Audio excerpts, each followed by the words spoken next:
सिंधुदुर्ग जिल्ह्यात प्रथमच ओरोस इथं Mahindra first choice multi brand car service workshop Jaitapkar automobiles.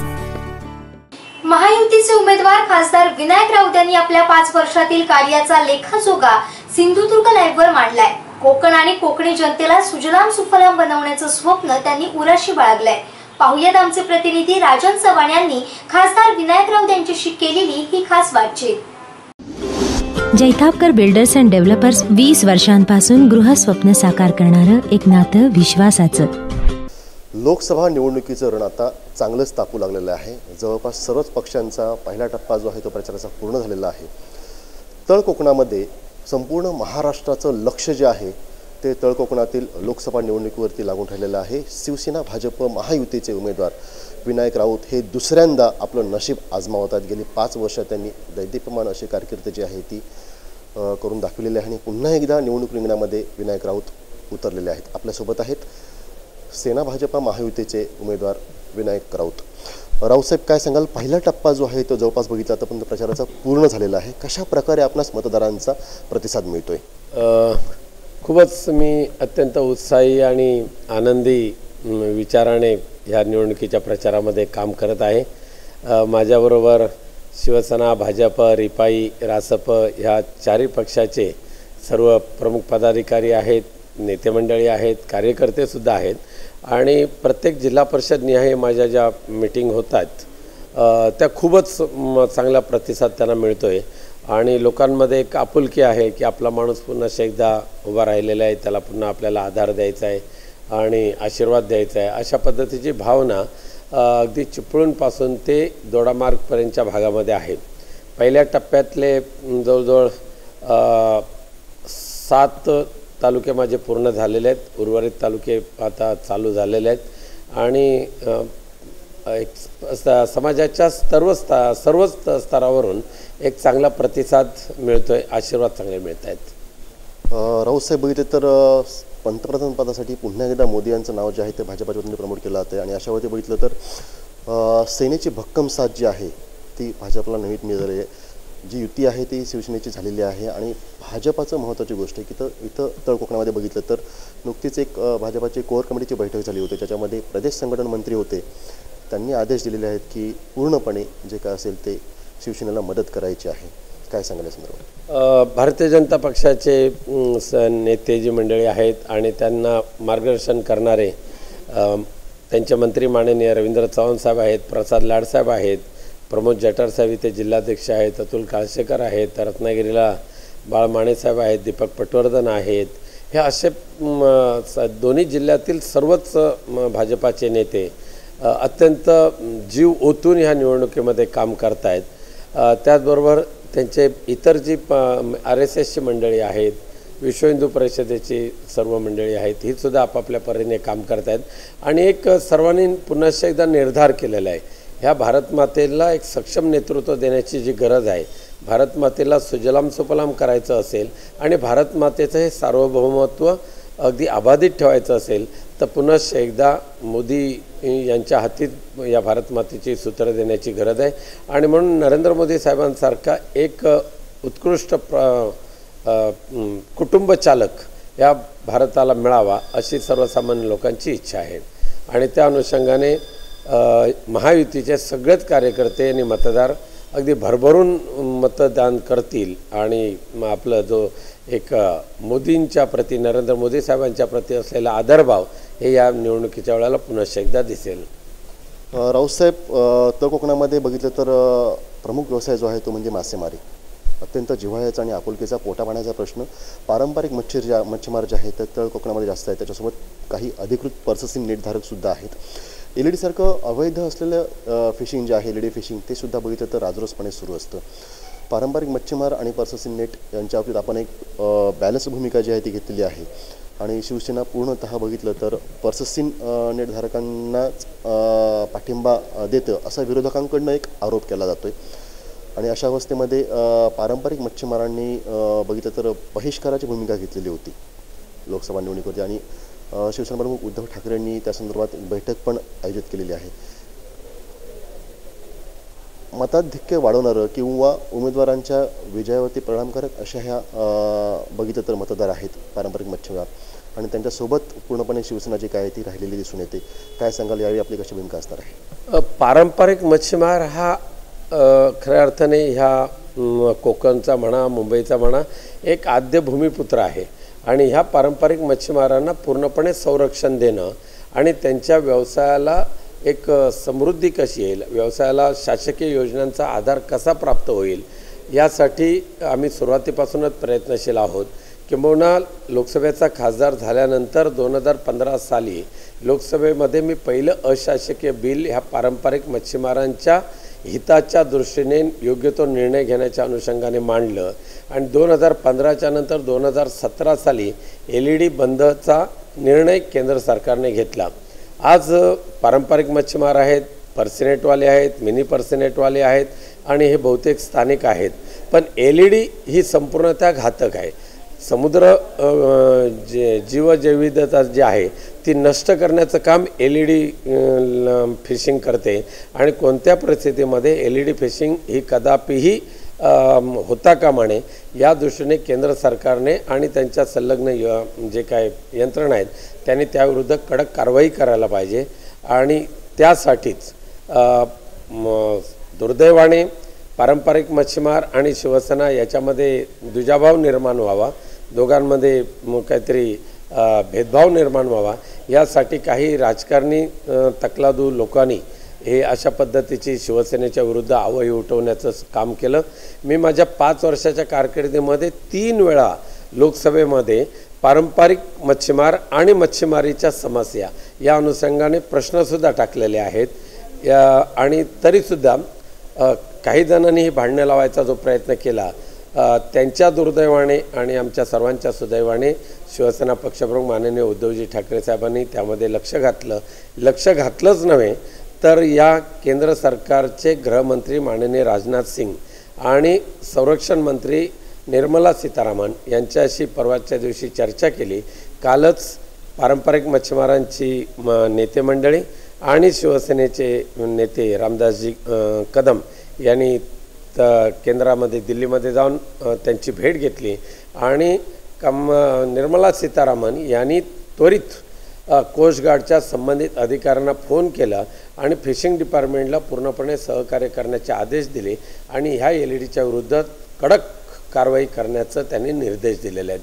भविष्यामध्ये सुद्धा ह्या LEDच्या संदर्भात झालेल्या कायद्यामध्ये अधिक सुधारणा करून LED जे वापरतील त्याला किमान फौजदारी कारवाई केल्यानंतर त्याला किमान 1 वर्ष जामीन मिळता कामा नये अशा पद्धतीची तरतूद करण्याचं माझं त्यासाठी विधेयक मांडण्याची माझी मानसिकता आहे आणि मी ती तयारी केलेली आहे. रावजी, बघितलं तर सिंधुदुर्ग जिल्ह्यामध्ये नवमतदारांचा टक्का जो आहे तो वाढलेला आहे. 9,900हून अधिक यंग जनरेशन आहे ते पहिल्यांदाच आपला मतदानाचा पवित्र हक्क बजावणार आहेत. काय वाटतंय, हा मतदार कोणाच्या पाठीशी आहे? नक्कीच संपूर्ण लोकसभा मतदारसंघामध्ये जवळजवळ 25,000च्या आसपास नवमतदार आहेत. पूर्वी असं होतं की 10वीच्या नंतर हे सगळे जे यंग जनरेशन किंवा तरुणी हे मुंबईला जायचे नोकरीसाठी, उपजीविकेसाठी. आता पहिल्यांदाच असं घडलेलं आहे की किमान 25,000 ते 30,000 नवमतदार ह्या जिल्ह्यामध्ये किंवा या दोन्ही जिल्ह्यामध्ये ते स्थिरावलेले आहेत. मग ते रत्नागिरी असेल, सिंधुदुर्ग असेल, हे एक शुभ शकुन आहे. पण आमच्यावर एक महत्त्वाची जबाबदारी येऊन पडलेली आहे की ह्या स्थिरावलेल्या नवमतदारांना किंवा तरुणींना त्यांचं भवितव्य जे आहे रोजगाराचं, स्वयंरोजगाराचं, उपजीविकेचं, हे त्यांना उपलब्ध करून देण्याची एक फार मोठी जबाबदारी आमच्यावर आलेली आहे. आणि नक्कीच शिवसेना भाजप युतीच्या माध्यमातून या कोकणामध्ये रोजगार आणि स्वयंरोजगार आणि त्याला पूरक असलेले इतर व्यवसाय हे आम्ही चालू करू आणि ह्या नवयुवकांना आणि नवीन मतदारांना ह्याच आपल्या जन्मभूमीमध्ये राहण्याची संधी उपलब्ध करून देणार आहोत. नवयुवकांसोबत बघितलं आपण तर महिलांची टक्केवारी जी आहे ती मतदारांची पुरुषांपेक्षा जास्त आहे. महिला वर्गाचाही आपणास बघितलं तर पाठिंबा जो आहे तो जोरदार मिळतोय. महिला वर्गासाठी काय वेगळ्या विशेष योजना आपल्या मनामध्ये आहेत किंवा काय चालू केलं आपण? खास करून सिंधुदुर्गाचा जर विचार केला तर इथे चांदा ते बांधा योजनेच्या अंतर्गत महिलांसाठी खूप योजना आलेल्या आहेत. अगदी कोंबडी पालनापासून ते शेती अवजाराची बँक ते ह्या महिला बचत गटांना दिली जाते. अनेक प्रकारच्या मग कात्या उद्योग असेल, महिला बचत गटांच्या उत्पादनाला योग्य मार्केट असेल, अशा अनेक प्रकारच्या योजना ह्या महिलांसाठी चांदा ते बांधा योजनेच्या अंतर्गत आलेल्या आहेत. बकरी पालन असेल, दूध उत्पादन असेल आणि ह्या सगळ्या विशेष करून मोठ्या प्रमाणात सबसिडाईज योजना आहेत. आणि त्याचबरोबर मुंबई गोवा राष्ट्रीय महामार्ग जो होतोय, ह्या महामार्गाच्या दोन्ही बाजूला एका ठराविक अंतराने या महिला बचत गट जे उत्पादित करतील, जो माल असेल त्यांचा, कोकणी मेवा म्हणा किंवा कोकणी इतर वस्तू म्हणा, त्यांच्या विक्रीचे एक स्टॉल्स आणि किंवा कॉम्प्लेक्स उभं करावं अशी मागणी मी माननीय नितीन गडकरी साहेबांना केलेली आहे. किमान ह्या संपूर्ण रत्नागिरी सिंधुदुर्गमध्ये 1000 महिला बचत गटांचे स्टॉल लागतील आणि त्या ठिकाणी येणारे पर्यटक, फार मोठ्या संख्येने पर्यटकांची संख्या वाढायला लागलेली आहे. त्यांना एक चांगल्या पद्धतीचा कोकणचा मेवा उपलब्ध करून देता येईल. आणि महिलांचं सक्षमीकरण करणं, खास करून महिलांसाठी वेगवेगळ्या योजना केंद्र आणि राज्य सरकारच्या आहेत आणि विशेष करून चांदा ते बांधा योजना ह्या प्रत्येक गावातल्या प्रत्येक बचत गटापर्यंत कशा जातील ह्या दृष्टिकोनातून आम्ही पुढच्या वेळेला तशा पद्धतीचं नियोजन केलेलं आहे. राऊतसाहेब, नगरसेवक, आमदार ते खासदार अशी आपली एक चढता आलेख जो आहे तो राजकीय कर्तेचा झालेला आहे. गेल्या 5 वर्षांमध्ये आपण कुठल्या ठळक अशी कामं आपणास उल्लेखनीय अशी आपण उल्लेख करू शकाल की जी आपल्या लोकसभा मतदारसंघातल्या विकासात्मक एक माइलस्टोन आपण म्हणू शकाल? नक्कीच मला खूप आनंद होईल हे सांगण्यासाठी. पूर्वीच्या राजवटीमध्ये म्हणजे 2014ची पूर्वीची राजवट म्हणजे समस्याग्रस्त असे दोन्ही जिल्हे होते, रत्नागिरी आणि सिंधुदुर्ग. अनेक अडचणी, अनेक समस्या, अनेक प्रलंबित प्रकल्प आणि हे सर्वच्या सर्व प्रकल्प मार्गी लावण्याचं काम मला ह्या 5 वर्षामध्ये करण्याचं भाग्य लाभलेलं आहे. अगदी त्यामध्येच सांगायचं झालं तर मुंबई गोवा राष्ट्रीय महामार्ग हा सुद्धा सातत्याने गडकरी साहेबांच्या मागे लागून आणि केंद्र सरकारच्या मागे लागून तो पूर्ण करण्याचा प्रयत्न केला आणि मोठ्या अतिशीघ्र गतीने त्या मुंबई गोवा राष्ट्रीय महामार्गाचं काम होते. सोनवडे घोडगे हा घाट रस्ता 30 वर्षापासूनचा प्रलंबित प्रश्न, आज आम्ही त्याला वर्किंग परमिशन मिळवून दिलेलं आहे, कन्सल्टंट अपॉइंट झालेलं आहे. काही महिन्यामध्ये त्याचं काम चालू होईल. आनंदवाडी फिशिंग हार्बर आणि मिरकरवाडा फिशिंग हार्बर टप्पा 2 ह्या दोन्ही फिशिंग हार्बर हे सुद्धा खूप प्रलंबित असलेले प्रकल्प. आनंदवाडी तर 2008 पासूनचा होता, तो प्रकल्पसुद्धा आता चालू केलेला आहे. त्यालासुद्धा 83 कोटी मिळाले, मिरकरवाड्याला 41 कोटी मिळालेले आहेत. आणि हे करत असताना रत्नागिरीचा विमानतळ आणि सिंधुदुर्गाचा चिपी विमानतळ ह्या दोन्ही विमानतळाला पुनश्च एकदा चालना दिली. चिपी विमानतळावर तर प्रत्यक्ष VIP लँडिंग आणि टेकऑफ चालू झालेलं आहे. रत्नागिरी विमानतळाचं सुद्धा विस्तारीकरण केलं आणि तिथे सुद्धा खाजगी विमानं उतरू लागलेली आहेत. प्रवासी वाहतूक जी आहे दोन्ही विमानतळावर ही सुद्धा लवकरात लवकर करू आणि कनेक्टिव्हिटी जी आहे ही चांगली होईल अशा पद्धतीचे आमचे प्रयत्न आहेत. खास करून इकोसेन्सिटिव्हचा प्रश्न, मोरेटोरियम हा जो लादला होता दोन्ही जिल्ह्यावर अधिस्थगन, त्याच्यातून ह्या दोन्ही जिल्हावासियांना सवलत देण्याचं काम केलेलं आहे. असे अनेक प्रलंबित प्रकल्प जे होते ते मार्गावर लावले, ते पुन्हा एकदा सुरू केले. पण त्याच्यातला महत्त्वाचा, आणखी मला आनंद देणारा जो एक महत्त्वाचं जे काम असेल ते लांजा तालुक्यातील माचाळ जो गाव आहे, जो 3500 फूट उंचीवर बसलेला आहे, मुचकुंदी ऋषीने वसवलेला तो गाव.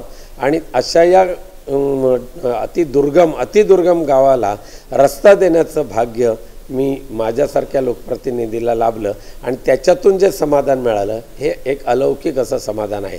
त्यामुळे आत्ताच्या घडीला फार पूर्वीपासून प्रलंबित असलेला एकही प्रश्न शिल्लक राहिलेला नाही.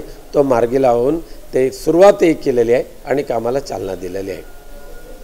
येथील युवकांना आधुनिक काळामध्ये व्यावसायिक अभ्यासक्रम शिकणं अत्यंत गरजेचं आहे. पारंपरिक अभ्यासक्रम आता कालबाह्य होऊ लागला आहे. या अनुषंगानं मुंबई विद्यापीठाचं उपकेंद्र आपण इथं मंजूर केलेलं आहे, त्याविषयी काय सांगाल? त्यासोबतच पारंपरिक मच्छीमार जे आहेत त्यांच्यासाठी काय आपण विशेष योजना गेल्या 5 वर्षांमध्ये राबवलात? मुंबई विद्यापीठाचं उपकेंद्र सिंधुदुर्गमध्ये व्हावं ही सुद्धा खूप वर्षापासूनची मागणी, परंतु तिकडे कोणी लक्ष दिलं नव्हतं. मी प्रयत्न केले आणि झाराप येथील 25 एकर जमीन सवलतीच्या दरात मुंबई विद्यापीठाकडे सुपूर्द केली. सुदैवाने कुलगुरू आता आपल्याच जिल्ह्यातले आहेत, त्यांनी आता त्याला चालना देण्याचं मान्य केलेलं आहे. पण रत्नागिरीतलं जे मुंबई विद्यापीठाचं कुलगुरू आहे उपकेंद्र आहे, त्या उपकेंद्रामध्ये सुद्धा कोकणच्या भौगोलिक परिस्थितीवर आणि कोकणच्या नैसर्गिक जे काय उत्पादनं आहेत त्याच्यावर आधारित युवकांना फायदेशीर ठरतील अशा पद्धतीचे सिलेबस तिथे आणलेले आहेत आणि त्याचे कामंसुद्धा सुरू झालेले आहेत. प्रधानमंत्री कौशल्य विकास योजनेची अंमलबजावणी ह्या दोन्ही जिल्ह्यामध्ये मंजूर झालेली आहे. आचारसंहितेनंतर आम्ही कणकवलीमध्ये त्याचा एक केंद्र सुरू करू आणि दुसरं केंद्र पाली येथे सुरू करू. त्यामुळे या जिल्ह्यामधल्या तरुणींना सुशिक्षित बेरोजगारांना याच भूमीमध्ये राहून त्यांना स्किल एज्युकेशन कसं देता येईल आणि त्यांचं एक रोजगाराचं किंवा नोकरीचं साधन कसं उपलब्ध करता येईल ह्या दृष्टिकोनातून माझे प्रयत्न आहेत आणि ते यशस्वी होत आहेत. मच्छीमारांना अत्याधुनिक सोयीसुविधा पुरवण्यासाठी सुद्धा चांदा ते बांधा ह्या योजनेच्या अंतर्गत सुद्धा खूप सवलती आलेल्या आहेत. त्यांचे यांत्रिकीकरण असेल, त्यांना वेगळ्या पद्धतीच्या इतर सवलतीच्या दरामध्ये इतर सोयीसुविधा उपलब्ध करून देण्याचं काम चालू केलेलं आहे आणि ह्या मच्छीमारांना सुद्धा सक्षम बनवण्यासाठी चांदा ते बांधा ही योजना अत्यंत उपयुक्त आहे.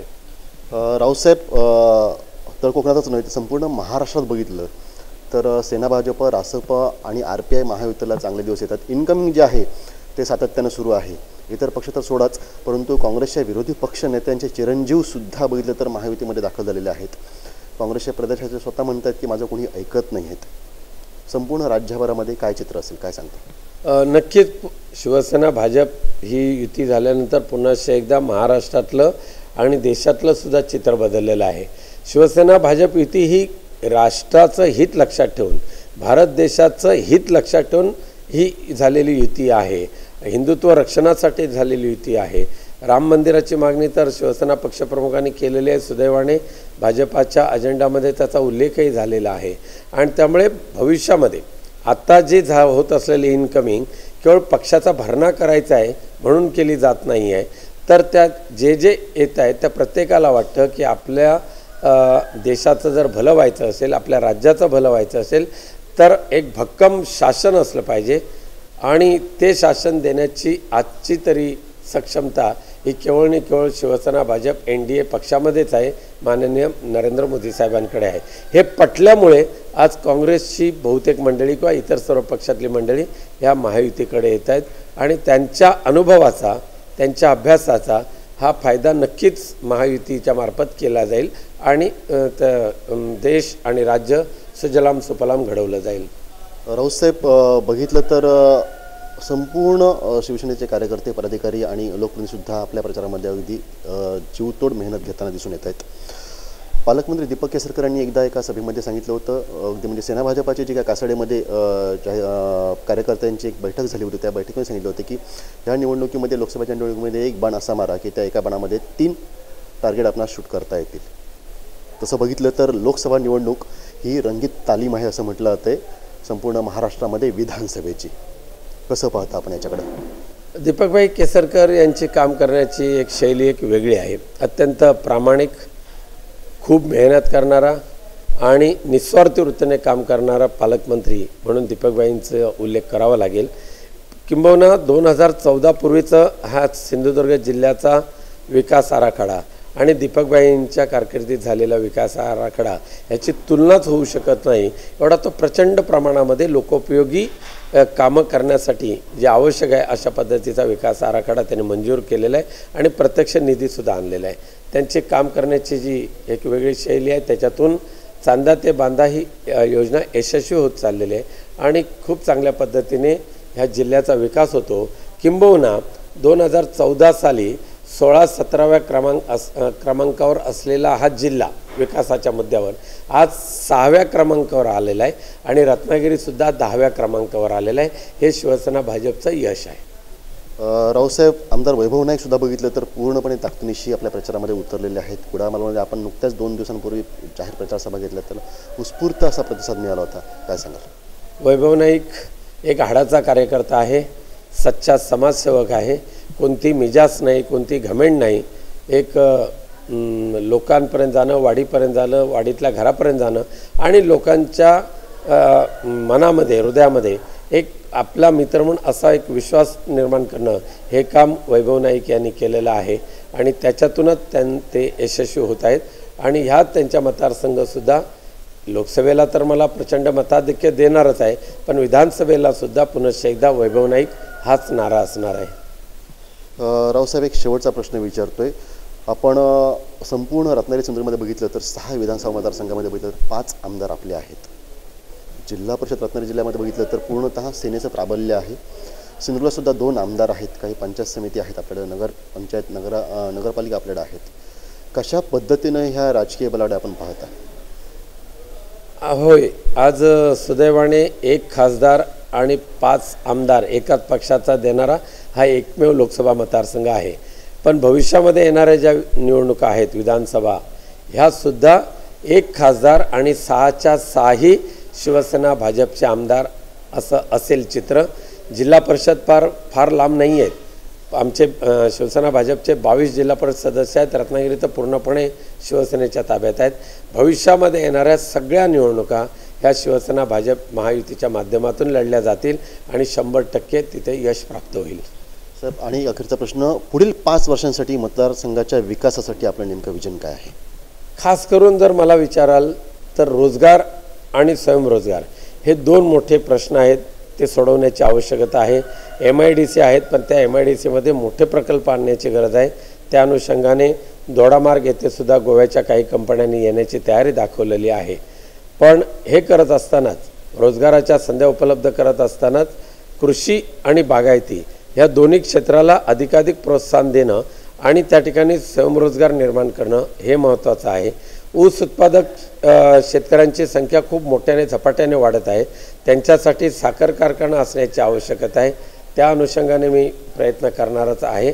पण त्याचबरोबर आंबा असेल, काजू असेल, फळ, ह्या दोन्ही जी महत्त्वाची उत्पादनं आहेत, ह्या उत्पादनाला एक हमीभाव मिळण्याची गरज आहे. तो दुर्दैवाने आज मिळत नाही आहे.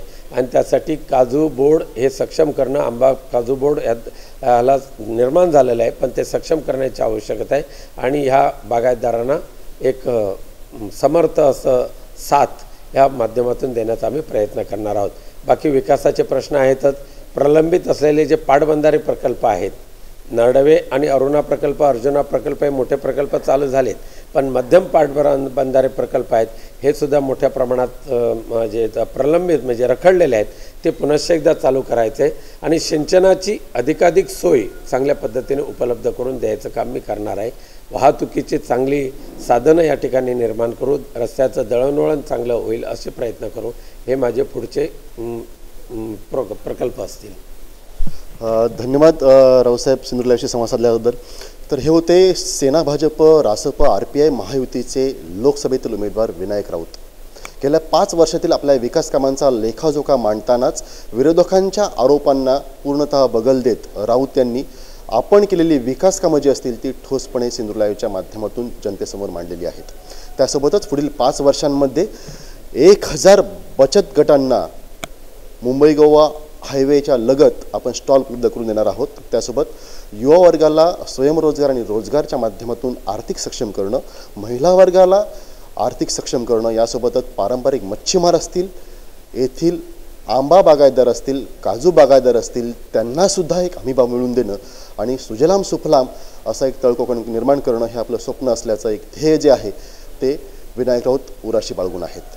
व्हिडिओ जर्नलिस्ट संदेश कारोडेकरसह राजन चव्हाण, सिंधुदुर्ग लाईव्ह, तळगाव.